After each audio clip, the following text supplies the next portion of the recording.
Welcome back. Nigeria may soon return to the path of self-sufficiency in rice production as against the massive importation of the staple food commodity from other parts of the world. This is the view expressed today by President Goodluck Jonathan at the formal commissioning of the Olam rice plant in Rukubi, Nasarawa State, north-central Nigeria. The president said the federal government will do everything possible within 5 years to ensure that Nigeria attains the status of the highest rice-producing nation in Africa. Gathered in this hall are dignitaries from within and outside Nasarawa State who came to Rukubi to join the president as he commissions Olam's ultra-modern rice plant. After opening remarks by the general manager of Olam, President Goodluck Jonathan presents his speech and did not mince words when he declared that there is no justification for the nation to continue the importation of rice and promised to end that soon. Nigeria must be self-sufficient in food production. In this regard, our rice production program has continued to receive very focused attention along the national dry season farming policy last year, so that we can grow 2 or 3 cycles in the year instead of only 1 this year. As we make progress, expect that Nigeria will become a net exporter of high-quality finished rice within the next 5 years. I look forward to the day when Nigerian rice will go beyond our shores and be traded and enjoyed internationally. With the pace and rapid results being achieved under the agricultural transformation agenda, I believe this goal is well within our reach. What does the rice farm mean to the people of Nasarawa State? This will put Nasarawa State in a map of a highly intensive industrialized states that produce something that is marketable not only in the state but in the country as a whole. The president and his team then went on a tour of the Olam farm, which has the capacity to produce 105 metric tons of rice per annum.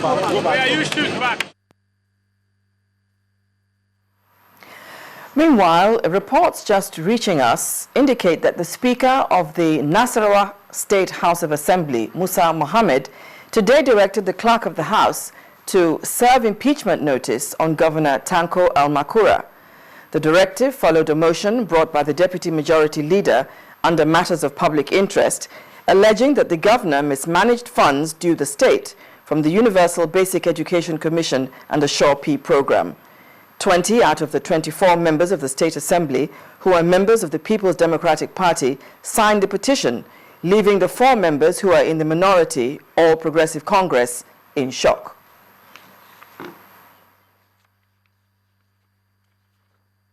First Bank.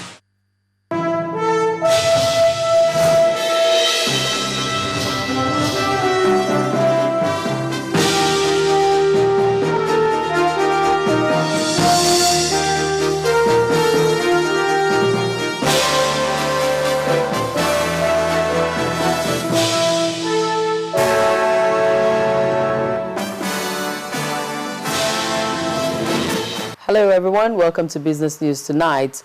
The new Minister of State for Finance, Ambassador Bashir Yuguda, says the federal government is yet to decide on whether to completely remove subsidy on petroleum products. The new minister made the clarification at a news conference on his assumption of office today. Mr. Yuguda called on agencies and parastatals of the government to ensure transparency in revenue collections and allocations in order to grow the economy. The National Bureau of Statistics is expected to release the headline inflation rate for June on Thursday, July the 17th. Inflation rate for May stood at 8%, representing an increase from 7.90% recorded in the previous month. The month of June is forecast to see a 10 basis point increase that's at 8.10%.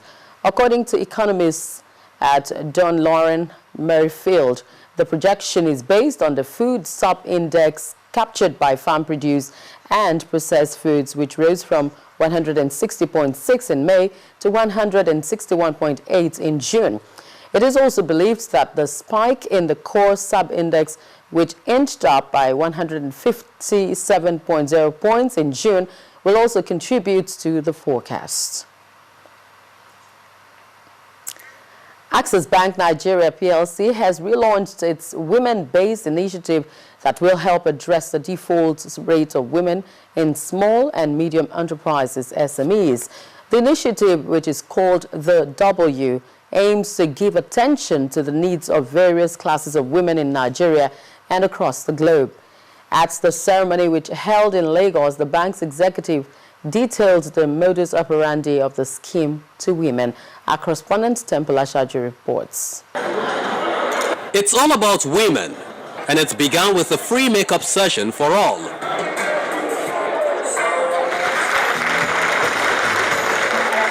Running in low profile since 2006, the W initiative of Access Bank is structured to empower women at all levels of life.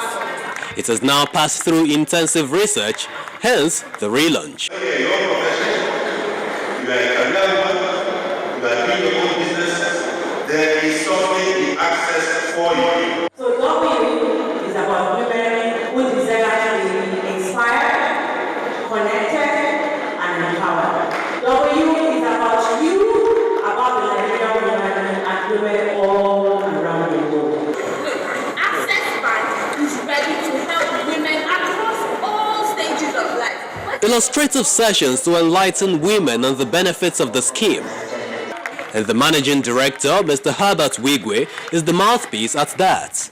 We have self-sustained ourselves. We have built this industry from our personal pockets. And today, even our local branch of the center, I have really We will take time to understand your business and we'll support you.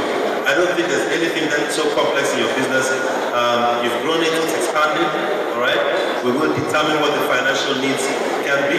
It is something that all the banks should have done. That they are ahead of the crowd is a mark that sets them apart. The most interesting one and very, very unusual is the support for in vitro fertilization, because there are many women, Nigerian women, that want to have children that cannot, and then cannot also afford to go and have the procedure. If you look at SMEs today, they're controlled about 30% by women, yet nobody's paying attention to them. And from our own experience, when we started this in 2006, they basically have the lowest default rates. So we thought we should do it. The Access Bank W initiative is also designed to network women with business mentors. And at this forum, about 30 women were connected to successful business owners. Temple Ashaju, Channels Television News. All about the business women, you say. Well, the week opened on a positive note at the floor of the Nigerian Stock Exchange with an impressive closing figure at 42,930.60 basis points. Bolaji Akinwale is standing by to give us more figures of the day.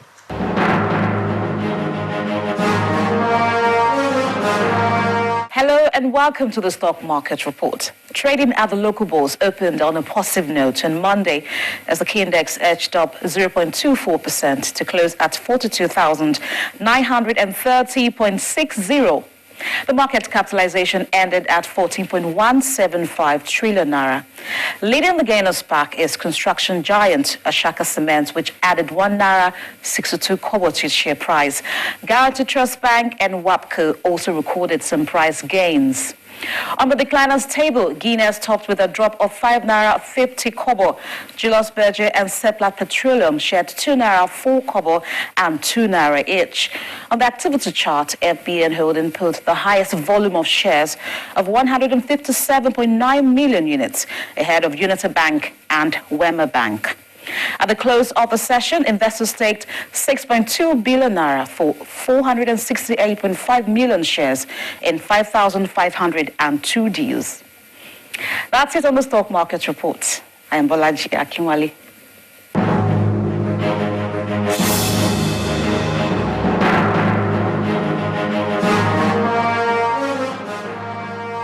Thank you, Bolaji. And of course, that's it on Business News. The news continues shortly.